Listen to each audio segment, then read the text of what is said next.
something, brother. Warrior, look at all this gold. Look at this beautiful gold. And it belongs to the Bobby the Brain Heenan family and ravishing Rick Rude. And there's nothing you can do about it. That's right. I won the title at WrestleMania 5. And I plan to keep it as long as I'm alive. Oh, yeah! Yo, what up, guys? It's your boy, Heck, HEC in the place to be. And we're here with you guys, Wrestling with Weed. Check them out. We are Wrestling with Weed, the podcast.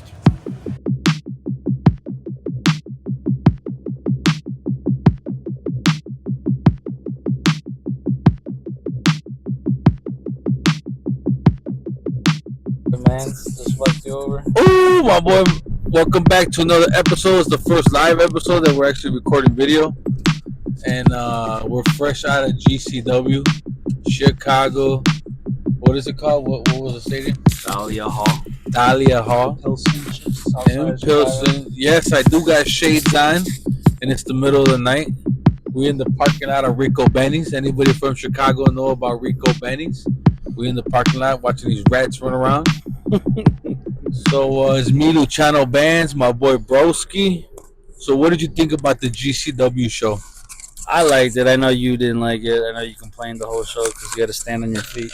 As soon as we sat down, it was beautiful. It was a dope show.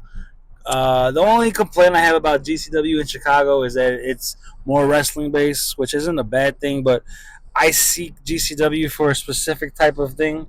Hardcore, baby. Hardcore, death matches, light tubes, tables, chairs, crazy barbed wire, shit like that.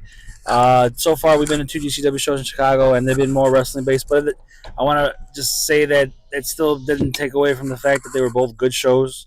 It was awesome. They had good wrestling. Shout out to my boy. What is it? Gringo Loco. Gringo Loco. Chicago, baby. Had a great match with Dralistico, which you say is Sin Cara. Mm-hmm. And if you watched it on Thriller tonight, you'll see how crazy it was, and you'll see it. You're gonna Luciano's gonna throw a spot in there where they fucking did a hurricane. Like a hurricane out with Frankensteiner outside to the ring, but then my boy Gringo Loco went right to my legs. Boom! Almost knocked me down. But it was a pretty good show. They had it kind of was a little boring in the beginning, as usual. But as soon as my boy, MDK?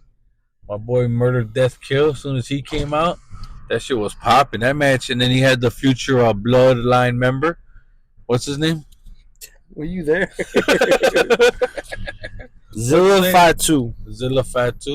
Dude's a beast. I think his nickname was like the real one. Yeah, the real one. Yeah, motherfuckers like or the best one or something like that. I think it was the real one. The real one. So my boy's like one, as in we the ones. Yeah, like maybe he's 6 foot, but that motherfucker 6'1", maybe 6'1". He's probably like 6 foot, almost my height, maybe a little bit taller, and 270 pounds. He looked like a beast in the ring. He's just, to me, watching him, he's ready for WWE. He's ready for it.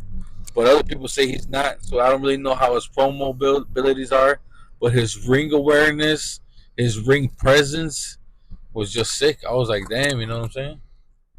Yeah, I mean, if they brought in the Tonga brothers already signed and on TV already, my boy Zilla's ready to be on there as well. As long as, and also Jacob too, wherever they're keeping him on the low, they're gonna probably bring him out for a big show.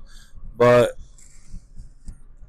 Jacob Fatu's gonna come out. I'm pretty sure they're gonna sign this guy pretty soon. I say within the next year he's signed. And I was watching somewhere on some Instagram page, they were showing like 3 different Bloodline crews that will go at it at SummerSlam or at Survivor Series, and it was like, I don't know if there's going to be 3 of them, but there's definitely going to be 2 of them, And who are your 2 Bloodline? Like, who's on whose side? I say The Rock controls CeeLo Fatu, that's his name? Zilla Fatu and Jacob Fatu. And the Tamatanga and these guys, they're probably going to either maybe split up and go either way, because you got so many other Samoans that they could bring in. Like what was Chirac talking about the other day about the twins? They got but those are girls. Mm. Yeah, they got girl twin sisters that are on WoW Wrestling. Is what Chirac said. They're called the And Tonga twins, right? and I can see them. I mean, there's a whole women's division that they need more talent with, and I could see them just bring them in. Fucking bring in Tamina.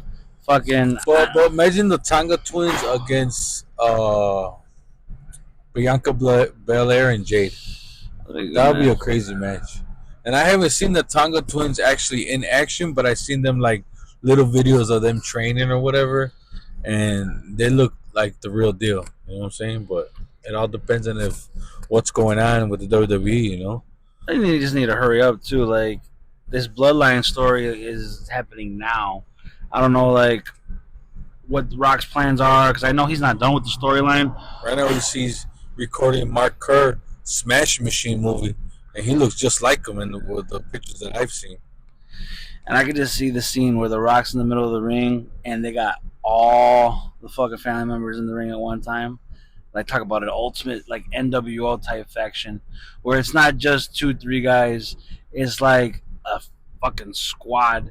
They got Rock, Jay, Jimmy, Roman, fucking Jacob, Zilla, Tonga, his brother, fucking the girls, the Tonga sisters, crazy. like all in one ring, you know. Are they gonna throw in the Glow Queen, Trinity? I think they should first do because then at that point you're like, oh, was Sammy in there because he's bloodline? Yeah, like, but he ain't. Yeah, I guess. You know, but what if Sammy goes back and helps Roman Reigns and then fight the Rock's bloodline? It looks weird. I seen the photos and the graphics people made of like the different bloodline families, and they threw Sammy's white face in there, and it just looks weird. It just looks out of place. Yeah, but to be an ally, I think he could do it. You know? It should be it's called the bloodline, not friends and family of the Anawi family. Let me tell you something. NOI. The Rock's grandpa did a blood oath with a motherfucker that you know what I'm saying. So it's like. I feel like it's a possibility, but it might not happen. But it all depends. Show him your shirt. Ooh, brand new GCW merchandise. It's pretty dope. This shirt. You know? I'll give a better picture of him. My boy got the hat, and then I even got a broken table. Well, they don't use tables. They use doors. So if any of you guys know about GCW, they got the doors. I took one home. Oh, I was trying to see if I could get a sign. We ran into a wrestler too in Rico Benny's, but I forgot his name, and we're gonna look it up right now. They were in the tag match with against MDK and Zilla Fatu. Their names are the Rejects. The Rejects, but what's my boy's name? Come on, the Rejects. They're just called the Rejects. All the Rejects. So tonight we the had dude with the tape on his thumb. You know who you are.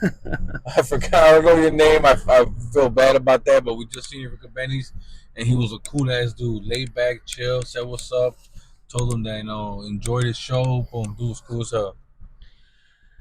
And he's really into like death matches. That dude, because I seen him in a lot of death matches. So we'll put up the graphic right now. We had Jordan Oliver and Myron Reed opening match versus Bang and Matthews, who we saw a couple of times already at some shows around Chicago. They do good shows.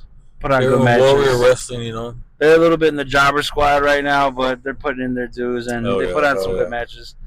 Then you had your boy Broski Jimmy come out with Matt Cardona, the general manager, talking a bunch of shit. When the fuck did that happen? Who's the owner of GCW? Brett Lauderdale. Brett Lauderdale. Shout out to Brett Lauderdale because I seen the way he conducts himself with like fans that were seated wrong and fans that needed certain stuff to be done, and straight like real humble guy. You know, he could have been an asshole to those people, but he was showing them a lot of respect. So shout out to what is it? Brett. Shout out to Brett, GCW promoter, super dope.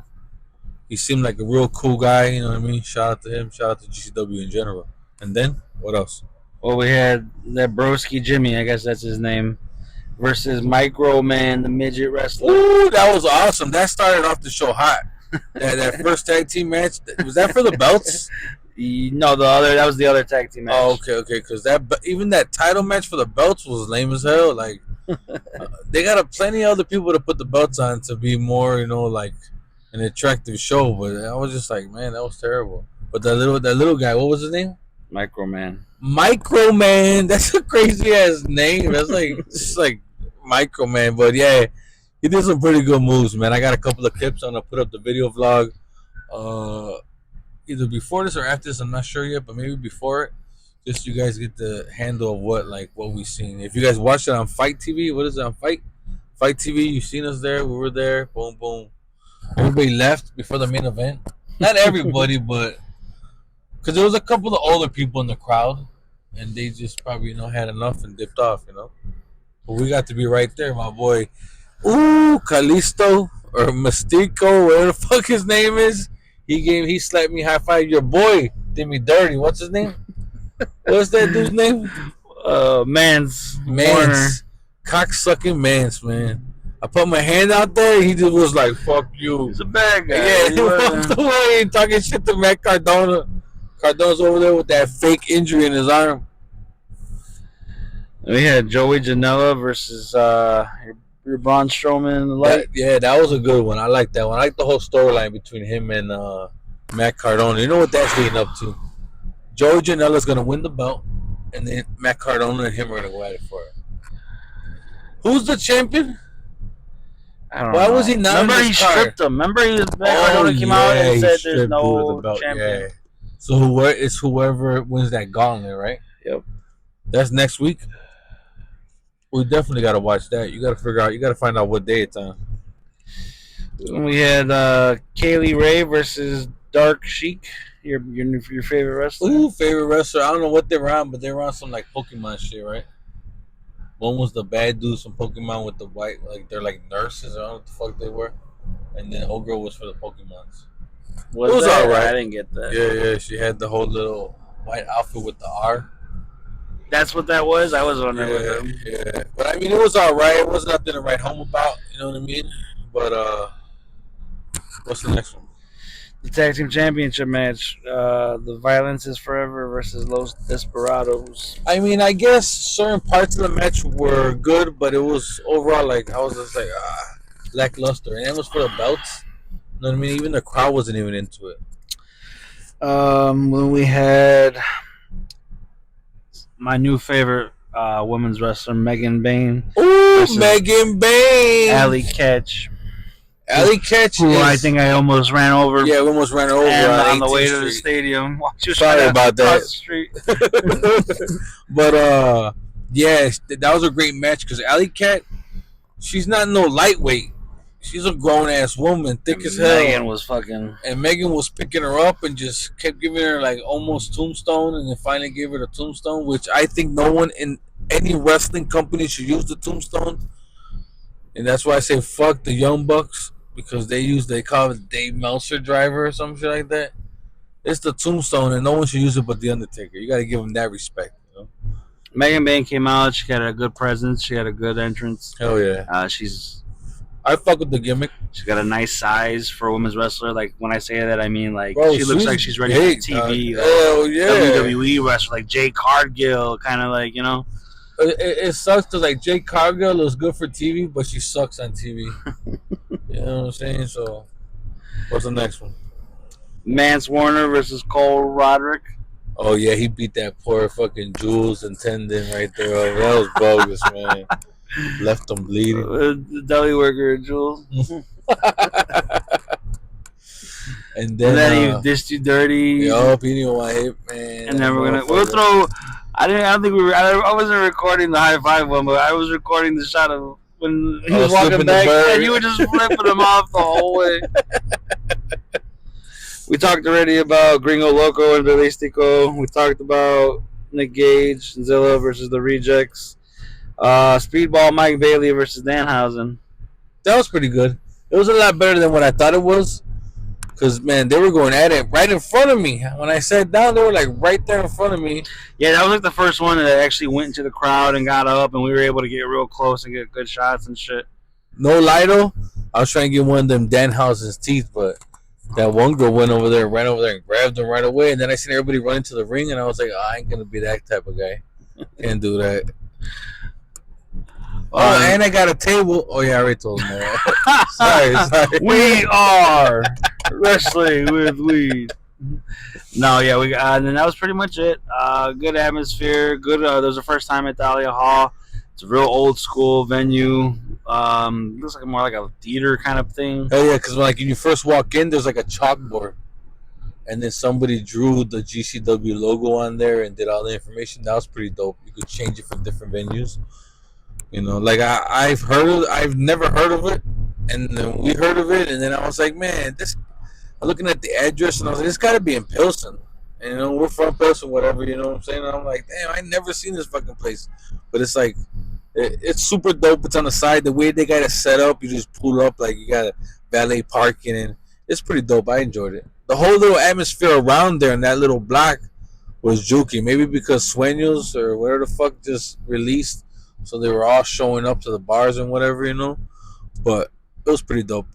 Great night altogether. They're coming back in August. Are you gonna go to that one? Why would we not be going to that one? You know what I'm saying? I don't know, man. This time we're gonna get some seats. I don't even think we really need seats. We were just spooked because I don't even know why the fuck we're spooked. First they're telling us that you can't smoke in here. We're trying to smoke our weed in the motherfucker. They almost got us kicked out like 2 matches in. We were fucking sitting right there. She comes walking up. I didn't even see her. She was talking to this motherfucker, and I just blew all the smoke in her face. He said, "No, she was talking to you, but she came in from like the whole other side of the building, crossing over, jumping rows. Oh, excuse me, like getting over people and shit, and then coming right up to us, and then fucking Leo was just like right in her face." Didn't mean to though. But yeah, overall it was a great night. Shout out to GCW. The match card setup is kind of fucked up. They got to work on that. You know what I mean? Like, you know, you can't have a super hot match with a whatever, and this and that. Just they could have probably blended a little better. But otherwise, it was awesome. Great. Got to see everybody. We were right by the entranceway. It was dope. Dope night. So next one is OVW this Saturday. OVW, hopefully. That Uber ride is looking like about $50. So anybody want to donate to my Uber ride? You didn't win today? Nah, hell no. Damn. Cocksuckers. But we got a whole week left, though. We got a whole week. I guess that's it. We're done with this one. First ever video. We're in the car, straight from the event. We're going to throw in some the clips of the show. Throw in some clips, yeah. I'm going to have the video vlog, too. Maybe I drop them both at the same time so you can watch the video vlog. And then after that, listen to this, you know. But until we meet again, my boys, we out of here. Peace. We are Wrestling with Weed, the podcast.